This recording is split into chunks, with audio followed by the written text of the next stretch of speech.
it's the 25th anniversary for the Cayman Islands Cancer Society coming up. Tell us what that celebration is going to be about.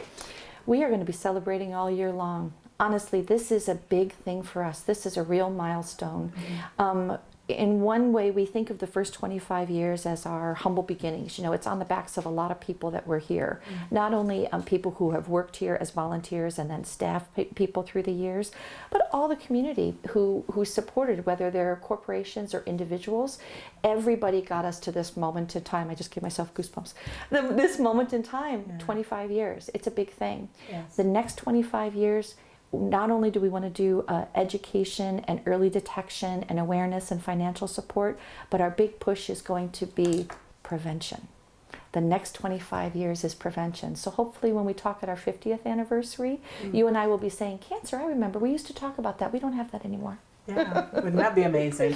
But we have so many things that are planned. It's going to be an amazing year. And what we're doing right now is we're celebrating at every event that we normally have, like Stride or Ice on Ice or the Cancer Survivors Dinner. We're adding an anniversary element to that. So at Stride, for example, we did some special awards to start the very long process of thanking so many people who have helped us help others through the years. We thank the Lions Club of Tropical Gardens. We thank the Lions Club of Grand Cayman. We thank the Breast Cancer Foundation, Hospice, the Needs Assessment Unit, Cineco. There are a lot of people who help us behind the scenes, and we couldn't do what we do to help the community without a lot of support from everybody. So we're giving awards to people, we're recognizing people, and then we're adding special anniversary things as well. So it's been 25 years. What are some of the standout achievements for the Cancer Society? Wow. So when I've been here 9 years now. When I look back, there are a lot of things that are pretty remarkable. I guess I would begin with the voucher program. So it was the Cancer Society, thanks to Dr. Sukyan. You know, she's very powerful and she always has a quick-paced vision. I think it was 15 years ago, 18 years ago, I really don't remember the date, that she said, you know what, we should have a free voucher program. And that was for mammograms and then pap tests. And so those vouchers, they're charity vouchers. And so they're available for anyone who needs them and demonstrates the financial need. You know, that's something that a lot of people don't understand. They call it the free voucher program or the free mammogram. People assume that we get vouchers free and anybody can just collect them and use them. It's actually a service that gets paid for. And so if someone has insurance and the insurance will cover it, then of course we want the insurance company to pay. That's why we all pay premiums for our insurance, right? But if somebody can't afford it or they've used up their benefit and they're unable to pay for it out of pocket, we have these vouchers. So if we look back at when those started, it was just one voucher program. Now we have 5 vouchers. And all of those things have made a huge difference in saving lives in our community because they are at the forefront of early detection programs that we have. If cancer is out there, we want to get it detected, caught, and diagnosed and treated as early as possible so people can go on with their lives. That's a huge one, the voucher program. Another thing is, I think it was 2006, the Cancer Society fundraised and purchased the first digital mammogram machine in the whole Caribbean. And that was something that was given as a gift to Georgetown Hospital. It's right next door, so I tend to point. So that was given to Georgetown Hospital, and that was an amazing upgrade that made it possible for cancer to be detected earlier in our community. And that was just as good a machine as they had anywhere in the United States. I remember people used to say, oh, I would never get my mammogram here in Cayman. I always go to the U.S. But they weren't even using a digital mammogram machine at that point. We had a great one. Not everyone, I should say, was using a digital mammogram. So that was in 2006. That was a great new addition that helped save a lot of lives. Then by 2014, the Cancer Society said, you know what, if we build it, they will come. Fundraised and built a new chemotherapy unit for the good of the people. It was something that was a very big project that we worked with our BFFs at HSA to put together, because it was just really important to us and to the hospital that we have a place for people to do more treatment at home. Everybody knows, whether you are a doctor or a lay person, you know that people do better if if they're at home with their family, sleeping in their own bed, eating the food that they're accustomed to, they get to have their friends come and support them, and everything seems as normal as it can be, if they can do their treatment at home. And so it doubled the capacity of what could be done at HSA when we built a 4-bed or 4-chair chemotherapy unit so that people could come home, do their treatment here.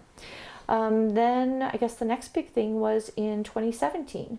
2017, it was time for another new mammogram machine. Yes. So once again, the Cancer Society fundraised and paid for a brand new digital, not this time it was a bigger, it's a tomosynthesis mammogram machine for Georgetown Hospital. And some people, they don't know what that means, but it's a 3D mammogram piece of equipment. And we also paid for the chairs and the special bells and whistles that go with all of that, so that we could have the highest quality of care available, not only on island, but accessible to everybody, regardless of what kind of insurance they have. You know, our focus, because we're a need-based charity, our focus is primarily for the people who are the most marginalized in our community, who have the least amount of resources. So it's people who have Cynico insurance or no insurance, who we exist to primarily help. We're here for everybody, but it's those people who need us the most that are really the reason we exist. So the next 25 years, you talked about awareness, education, prevention. Any big projects in the pipeline that you could maybe give us a little preview? Yes. Well, another thing that we started 9 years ago, and we kind of did this subtly, I guess, is that we started providing free vaccinations for students in public high school. Well, it's actually junior high school. It's year 7. Girls changing from age 11 to 12. Okay, so that's year 7, I believe. And that was 9 years ago. So we provide, the Cancer Society purchases the HPV preventing vaccines that are called Gardasil. And HPV is a virus that leads to a lot of cancers. So we started buying that vaccine, giving it to public health. And then we asked public health to use the public health nurses to make those vaccines available at the public high schools with parental consent. Girls can receive those free. That vaccine, when it first came out, was very expensive. And pretty much girls whose parents were in the know and had good insurance or could afford it, they could ask their pediatrician to get the HPV vaccine, but it might cost you $600 or $700. That's not affordable. And frankly, as a charity, we feel like it's not fair that only children who have parents who can afford it can have their lives saved. That's not right.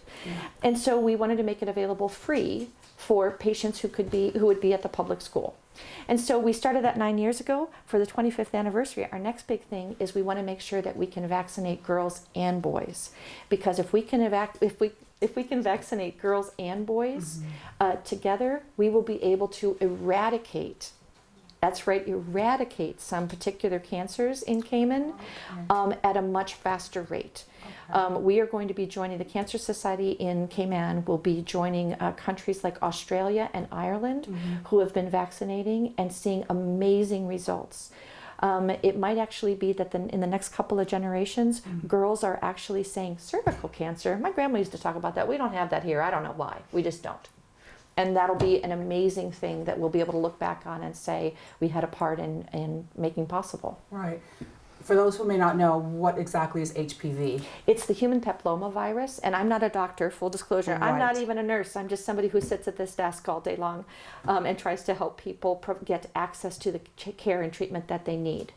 But HPV is a virus that we all get. It's like a flu virus. You know, we don't even know that we have it, we get it, and then usually our body just clears it. But in some cases, we get this virus from close contact, and it doesn't go away. And in women, I'm told it can settle in our cervix. And if it settles there and it isn't detected through something like a Pap test, which we have a voucher program for, then if it lingers for too long, it can become cervical cancer. And through the years, what has happened is researchers have realized that HPV also is related to cervical cancer, anal cancer, mouth cancer, throat cancer, head and neck cancers, and it has some other nasty effects on the boys, like penile warts. Nobody wants to think or see that. That makes the cameraman cringe and everybody else. But these are all things. If there's something we can do to get rid of them and make it so that they don't exist in the first place, we should do that. Prevention is way better than early detection. Right. And speaking of prevention and all that good stuff, Gynecological Month is coming up. It is. So right now it's February, so it's World Cancer Awareness Month. And so we're encouraging everybody to come to the Cancer Society and get a picture in front of our big banner that's strapped across our entire front of our office right now that has all the different cancer awareness ribbons, pink for breast cancer, blue for prostate cancer, gray for lung cancer, black for brain cancer. I like to say lots of them so people hear all of those. But people can come here and they can do this. But once February is over, after people have taken their pictures, posted them on social media, then it's March. And March becomes Gynecological Awareness Month. So yeah, we start talking all about the lady parts. So March is about the ovaries, the cervix, and we start talking about the importance of Pap tests. And that's the early detection part. And we'll have lots of women that will come in and get their Pap vouchers. We are able to do that program because the Cancer Society uses our funds to pay for the lab work for those tests. But God bless the doctors who do the tests. They actually take the samples and do that for free for us. Yeah. We're actually working on an ad for the paper right now so we can thank all the doctors. And pretty much it's all the doctors on island. You can imagine after being around for 25 years, the Cancer Society has received so much help and support from not some doctors, all doctors, because doctors know if they hear somebody call and go, "Hi, it's Jen from the Cayman Islands Cancer Society," they automatically go, "Okay, which charity patient are you sending me? What do you need?" We expect that everybody will help us when we need them the most because we're here to help everybody else, and everybody does. We're really fortunate to have this support. We have plenty of people who help us with plenty of things, but we always need more. Right. So if somebody is watching this and has a talent, we absolutely want you to come and not only say, "Hey, I want to be a volunteer, but I have a special talent." If you're a unicyclist, if you can juggle, whatever it is, we will end up needing your skills. We've had people, if we sit down with them and they say, "Well, I don't really have any talents, maybe I'm good at sewing," then we go, "Oh, you know what? We need somebody to make a bunch of capes." One year we had superheroes as our theme for our Cancer Survivors Dinner. And we had this volunteer make a bunch of just simple rectangular shaped capes. Right. But we really needed that. She didn't think it was a special skill to sew. I can't sew. I can push paper around, I can use the computer, but I can't sew. Yeah. That was huge to us. We had another woman who came in one time and said she wanted to be a volunteer. We said, "Do you have any special talents?" And she said, "I was a blackjack dealer in Las Vegas." And honestly, we said, "You know what? We're actually having an event that has a casino element attached to it, and we just heard that their blackjack dealer is sick." And so she was able to immediately, I think it was an ice on ice event that somebody was doing for us, Yes. was able to come out and volunteer and be a blackjack dealer. So honestly, you never know. If you're a good heavy cake maker, if you have some other skill, if you're good at design, we can put you to work. We just have to know what your talents are. Okay. Anything else that you'd like to talk about? Well, there is another exciting thing for the 25th anniversary. There are many exciting things, Right. but one other thing that we think is particularly cool is that the Cayman Islands government is going to create a commemorative stamp, an actual stamp that will be used for postage, that will either have our building, the lavender ribbon, which is the support color for all kinds of cancers, or a little slogan that we made up. They've already said that they will do it this year. It might be more to our actual anniversary date, which is in July, but we can't wait to see that come out. Honestly, it makes me feel like we're official. If we have an actual stamp, I feel like that's pretty amazing and that's pretty unique. We've been asking for a number of years, and now on our 25th anniversary, we get to have a stamp. So when that comes out, please send letters to all your friends and use it to pay your bills.